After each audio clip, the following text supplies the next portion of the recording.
Donc Émilie Chaudagne, je suis assistante de service social au centre hospitalier de Vichy et sur le service de psychiatrie de l'enfant et de l'adolescent. Je réponds à des missions de service social hospitalier qui sont générales. Voilà, puisque sur l'hôpital, on est une équipe d'assistantes de service social et on est chacun sur des services cliniques. Donc ici, j'ai les missions de l'hôpital, qui sont des missions classiques d'accueil, d'information, d'accompagnement. Et après, j'ai des missions qui sont bien plus précises par rapport au public que j'accompagne. Et effectivement, chacune sur l'hôpital, on a des missions spécifiques en fonction de là où on intervient. Moi, j'interviens avec un public de personnes mineures. Donc à partir de là, effectivement, j'adapte aussi mon accompagnement puisque j'interviens plutôt auprès des familles plutôt que directement auprès des enfants. Alors ce qui est différent chez les adolescents, mais en tous les cas, moi c'est mon travail ici et c'est de les accompagner dans toutes les démarches qui peuvent exister et qui peuvent soutenir autour de pourquoi un enfant est suivi dans notre service. Donc si on est un service de psychiatrie de l'enfant et de l'adolescence et qui présente des difficultés sur le plan psychique à des niveaux plus ou moins importants, et c'est comment leurs parents peuvent faire avec ces difficultés-là quand à un moment donné ils ont besoin d'un peu plus de soutien que du soutien du soin.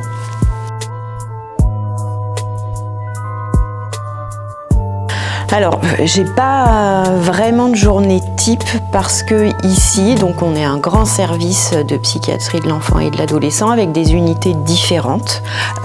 Et moi, étant ici à temps plein, j'interviens sur 4 unités différentes. Et en fonction en fait des journées, je suis ou ici ou auprès des adolescents à QC. Et du coup, mes journées sont différentes. Donc c'est le lien avec mes collègues, c'est recevoir les familles, recevoir les adolescents quand je suis sur le service pour adolescents, être en réunion clinique aussi pour avoir échanger sur la situation d'un enfant qui pose problème ou qui pose pas problème, mais juste pour qu'on réfléchisse à comment on continue à l'accompagner. Alors la relation avec le public, pour moi c'est vraiment, en tout cas aujourd'hui jusqu'ici, ça fait 19 ans que je suis assistante sociale, je n'ai que travaillé avec un public mineur, puisqu'avant je travaillais à l'aide sociale à l'enfance. Je ne me vois pas travailler auprès d'un autre public, en tout cas aujourd'hui. Et même si je me projette, c'est vraiment ce travail avec les enfants, les adolescents et les familles. Et puis ce qui m'intéresse ici aussi particulièrement dans ce service, c'est vraiment le travail en équipe pluridisciplinaire. C'est très riche parce qu'effectivement, de par les échanges et les formations des diverses personnes ici, on apprend tous les jours. Et pour moi, cette prise en charge-là, vraiment pluridisciplinaire, elle est indispensable quand on reçoit des enfants qui sont en grande difficulté sur le plan psychique en fait. Donc c'est vraiment cette richesse moi qui m'intéresse dans le travail que je fais ici. Alors j'ai passé un bac à l'époque sciences médico-sociales, aujourd'hui c'est le bac sciences technologiques, sanitaires et sociales, je crois, ST2S. Je suis allée en fac de psycho. Ensuite, donc j'ai un niveau DUG et puis donc j'ai souhaité passer le concours d'assistant social. Donc j'ai eu une année off en fait où j'ai travaillé pour préparer mon concours et puis j'ai passé le concours dans 2 écoles, à Clermont-Ferrand et à Moulins, et donc j'ai été admise à l'école de Clermont-Ferrand. Qui à l'époque s'appelait l'EPSI. Qui maintenant c'est l'ITSRA. Donc à l'école d'assistante sociale, c'est 3 années d'école et chaque année en fait est ponctuée par un stage qu'on doit faire. Et puis j'ai été diplômée en juin 2005 et en fait j'avais déjà du boulot. Donc j'ai travaillé quelques mois à l'aide sociale à l'enfance. Je savais que ce serait temporaire puisque c'était un remplacement de congé maternité. Et puis j'ai eu 1 mois sans travailler et j'ai postulé. Alors à l'époque, il y avait un poste assistant social du travail, du personnel au département, et le poste ici, assistant social en pédopsychiatrie. Donc j'ai passé les 2 entretiens. J'avoue que assistant social du personnel, c'était pas forcément ce en quoi j'aspirais, mais en même temps, si j'avais eu que ça, j'aurais pris, parce que ça apporte l'expérience. Mais par chance, j'ai envie de dire, en tout cas, le hasard a fait que c'était un poste ici. Et donc je suis là depuis décembre 2005.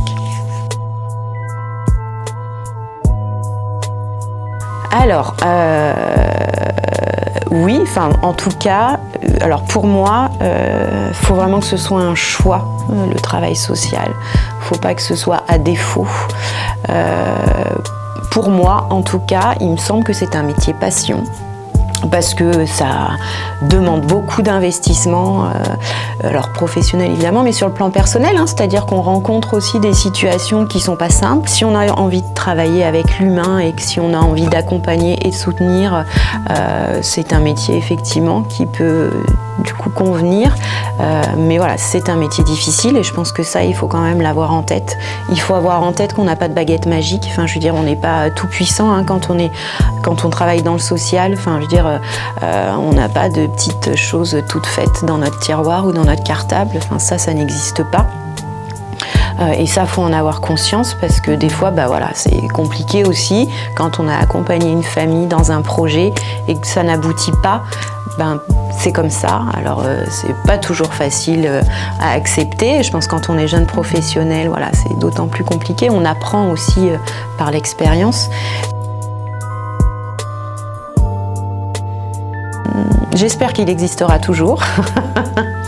Voilà, parce qu'on voit, hein, il y a plein de choses qui se créent, intervenant social. Il y a beaucoup de postes qui s'appellent intervenant social aujourd'hui. Il faut savoir que c'est pas forcément des gens qui sont diplômés du social. Ça m'inquiète un peu l'avenir du métier. Je sais pas effectivement dans 5 ans ou dans 10 ans comment il pourra continuer à s'exercer. Voilà, il y a les intelligences artificielles. Est-ce qu'à un moment donné, une IA pourra aussi remplacer un travailleur social? C'est une question, hein, puisque voilà, hein, je crois que c'est au Canada, il y a des IA qui font psychologue. Enfin, voilà, donc à un moment donné, bon, bah, je me dis effectivement, peut-être qu'une IA pourra remplacer un travailleur social. Alors, dans 5 ans, peut-être pas, hein, voilà, mais c'est quand même une projection voilà, sur du long terme. C'est une question qu'on peut se poser. Enfin, voilà. J'ai souvenir d'une visite à domicile avec une collègue psychomotricienne il y a quelques années où la maman se réveillait et en fait elle s'est déshabillée devant nous, voilà, pour se réhabiller. Voilà.